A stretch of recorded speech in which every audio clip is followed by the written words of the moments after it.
بسم اللہ الرحمن الرحیم۔ بیٹا اینٹی کویگولیشن کا جو ہمارا ٹاپک تھا، تو عموماً ہم ایک ٹاپک میں ایک کلاس میں ایک ڈرگ کو ایکسپلین کرتے ہوتے ہیں، لیکن یہ جو پلیٹلیٹ ایگریگیشن انہیبیٹر ڈرگز ہیں، اس میں جو 2-3 میکنزم آ جاتے ہیں، تو اس لیے ہمیں نا تھوڑا سا نمبر آف ڈرگز زیادہ کرنی پڑتی ہیں ڈسکشن کے لیے۔ تو لاسٹ ٹائم ہم نے جو ڈرگ پڑھی تھی وہ تھی ایسپرین کے حوالے سے، لیکن اس کلاس میں جو باقی ڈرگز ہیں لائک ٹیکلوپیڈین، کلوپیڈوگریل، پراسوگریل اینڈ ٹیکاگریلور، اب آپ نے ان میں سے سب سے زیادہ جو امپورٹنٹ ڈرگ ہے کلوپیڈوگریل آپ نے دیکھی ہوگی، نوکلاٹ کے نام سے مارکیٹ میں اویلیبل ہے، اور کلوپیڈ کے نام سے ہے، اور بھی ڈفرینٹ ڈرگز ہیں۔ عموماً یہ فیملی میں زیادہ یوز کی جانے والی ڈرگ ہوتی ہے۔ ٹیکلوپیڈین بھی یوز ہوتی ہے، آپ کو تھوڑا سا نا اس نیم سے فیملیئر ہونا چاہیے۔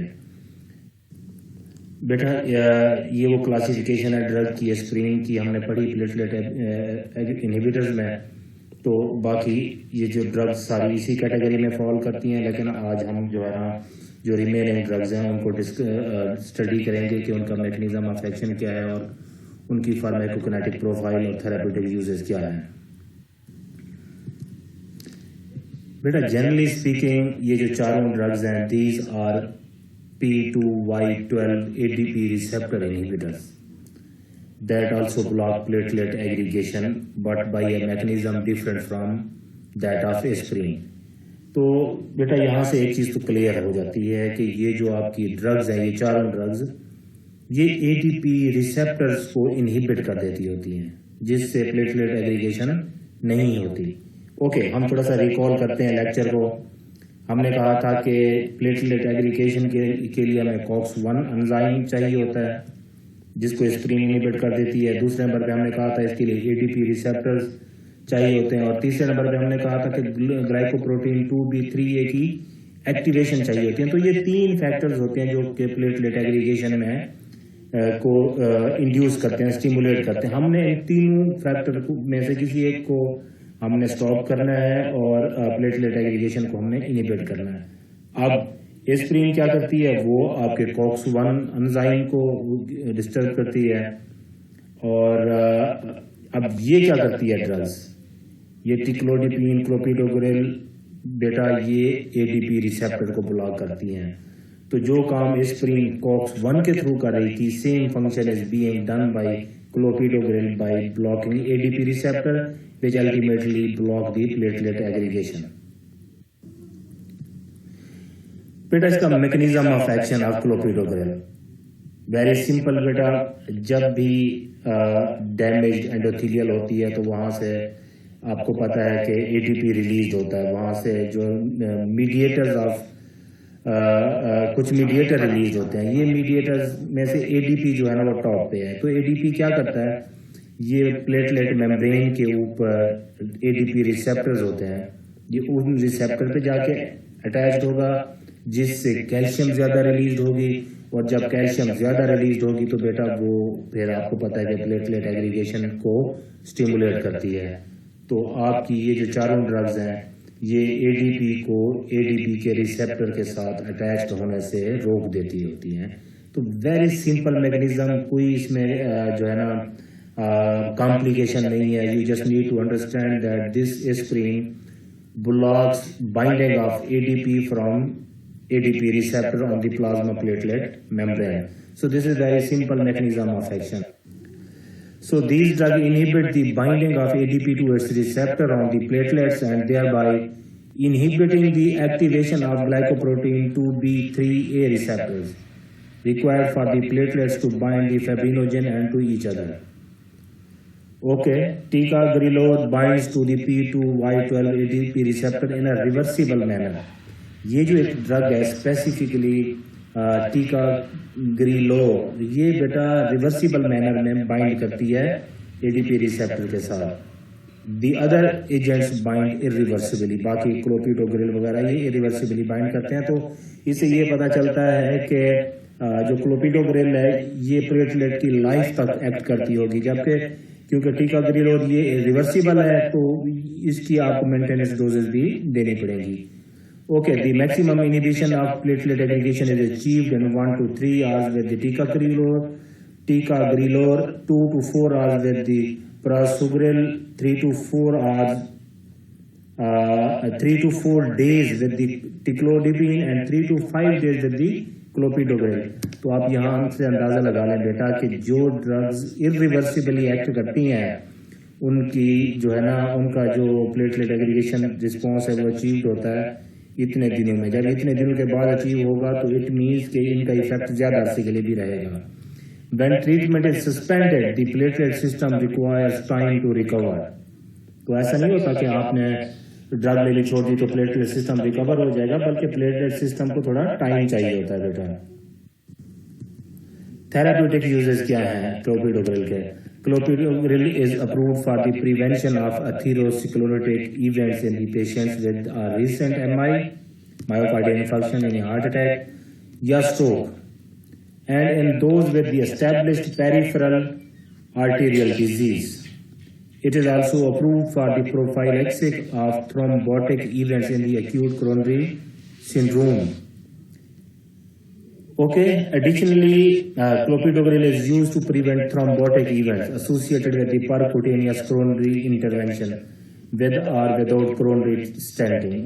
بیٹا میں نے آپ کو پہلے بھی بتایا تھا اسکرین والے لیکچر میں کہ جب بھی پیشنٹ کا ایکیوٹ فیز ختم ہوتی ہے کسی بھی ہارٹ اٹیک میں یا اسٹروک میں یا کوئی گرافٹنگ میں کرونری آرٹری انٹرونشن میں, تو اس کے بعد اس کو مینٹیننس ڈوزز کے طور پہ یوز کی جاتی ہیں. یہ جو ڈرگز جتنی بھی ہیں, کلوپیڈوگرل ہو گئی, ٹیکلوڈیپین ہو گئی, یا اس کے بعد وہ اسکارڈ ہو گیا, تو یہ مینٹیننس ڈوزز ہیں. یہ ایکیوٹ ایمرجنسی سچویشن میں ریکمینڈ نہیں کی جاتی. Okay, pharmacokinetic profile of clopidogrel. میں یہاں کلوپیڈوگرل پرٹیکولرلی کہہ رہا ہوں, ویسے یہ سب کے ساتھ ہی ہے. These agents require loading dose for a quicker anti platelet effect. بیٹا ان کی جو لوڈنگ ڈوز ہوتی ہے وہ لوڈنگ ڈوز زیادہ ڈوز ہوتی ہے تاکہ اس رسپانس کو مینٹین رکھیں. سے فار ایگزامپل کسی پیشنٹ کو ہارٹ اٹیک ہوا, انہوں نے اسٹریپٹوکائنیز انجیکشن دیے. اب اسٹریپٹوکائنیز انجیکشن نے ایک خاص لیول پہ بلڈ کو تھن کر دیا. اگر آپ یہ مینٹیننس ڈوز اسمال دیں گے تو بلڈ پھر تھک ہونا شروع ہو جائے گا. تو اسی لیے آپ کو ایک لوڈنگ ڈوز دینی پڑتی ہے تاکہ وہ جو بلڈ تھننگ کا جو لیول ہے وہ مینٹین رہے. Food interfere with the absorption of ticlopidine but not with the other agents. Okay, after ingestion the drugs are extensively bound to plasma protein. They undergo hepatic metabolism by the cytochrome P450 system to active metabolites. Elimination of the drugs and metabolites occur by both renal and fecal route. تو دونوں route سے ہی drug جو ہے نا excrete ہوتی ہے. Clopidogrel is a prodrug. This is very important point, and its therapeutic efficacy relies entirely on its active metabolites, which is produced via metabolism by cytochrome 2C19. This is the key point of this pharmacokinetic profile. Beta, we have discussed in our cytochrome P450 system that genetic polymorphism exists for this enzyme 2C19. So ایسا report ہوتا ہے کہ کچھ لوگ ایسے ہوتے ہیں کہ جو کلوپیڈوگرل کو رسپانس ہی نہیں کر رہے ہوتے ہیں. ڈاکٹرز پریشان ہو جاتے ہیں کہ یار کیا ریزن ہے. تو بیٹا اس کی ریزن یہ ہوتی ہے کہ جینیٹک پولیمارفزم ایگزسٹ کرتی ہے. کچھ لوگوں کے اندر یہ جو انزائم ہے یہ ایبسنٹ ہوتا ہے. سو دے آر دی پور میٹابولزر آف کلوپیڈوگرل. بیٹا جب یہ انزائم ہوگا ہی نہیں تو کلوپیڈوگرل جو ہے نا وہ پرو ڈرگ سے ایکٹیو ڈرگ میں کنورٹ ہی نہیں ہوگی. جب ایکٹیو ڈرگ میں کنورٹ نہیں ہوگی تو اس کو رسپانس ہی نہیں ملے گا. تو سم پیپل آر پور میٹابولائزرز آف دی ڈرگ. تو ایسی سچویشن میں پھر یہ ہوتا ہے کہ آپ کو جو اس گروپ کی دوسری ڈرگز ہیں جیسے پراسوگرل ہے یا ٹیکاگریلور ہے, تو یہ کہتے ہیں کہ آپ یہ دوسری ڈرگز کو پیشنٹ کو ریکمینڈ کرتے ہیں. In addition, other drugs that inhibit cytochrome 2C19 such as omeprazole and esomeprazole should not be administered concurrently with the clopidogrel. تو یہ جو باقی ڈرگز ہیں جو 2C19 پہ ایکٹ کر رہی ہوتی ہیں ان کو بھی اکٹھے اس کے ساتھ نہیں دینا چاہیے. بیٹا اس کی adverse effect profile. These agents can prolong bleeding for which there is no antidote. آپ کو پتہ ہی ہے کہ جب آپ پلیٹلیٹ ایگریگیشن کو انہیبٹ کریں گے تو بلڈ تھن ہو جائے گا. ویسے بھی جو لوگ اسکارڈ لے رہے ہوتے ہیں کبھی ان کو کٹ لگ جائے تو آپ کو پتہ چلے گا کہ ان کا بلیڈنگ ٹائم 10 to 14 سیکنڈ سے بڑا زیادہ ہوتا ہے، عموماً 20 to 25 سیکنڈ ہوتا ہے، تو ان کا بلڈ تھن ہو جاتا ہے. Okay, ticlopidine is associated with the severe hematological reaction that limit its use. اس ڈرگ سے ریلیٹڈ بیٹا ایڈورس ایفیکٹ پروفائل تھوڑی زیادہ ہے ٹیکلوپیڈین کے ساتھ. یہی وجہ ہے کہ کلوپیڈوگریل جو ہے نا وہ کمپیریٹیولی سیف ہے پوری کلاس میں. تو بیٹا اس کا ایڈورس ایفیکٹ کیا ہوں گے؟ ایک گرینیولوسائٹوسس. اب یہ کیا چیز ہے بھائی؟ ایک گرینیولوسائٹوسس بیٹا لوور نمبر آف WBC، ایسی کنڈیشن جس میں WBC کی کوانٹٹی کم ہو جائے ان کو اس کو ہم بول دیتے ہیں ایک گرینیولوسائٹوسس. جب WBC کم ہو جائیں گے تو بیٹا آپ کا ڈیفینس سسٹم بھی ویک ہو جائے گا. دوسری ہے تھرومبوٹک تھرومبوسائٹوپینک پرفیورا TTP. بیٹا یہ TTP تحریک طالبان پاکستان نہیں ہے، یہ تھرومبوٹک تھرومبوسائٹوپینک پرفیورا ہے. Okay it was a kind of joke.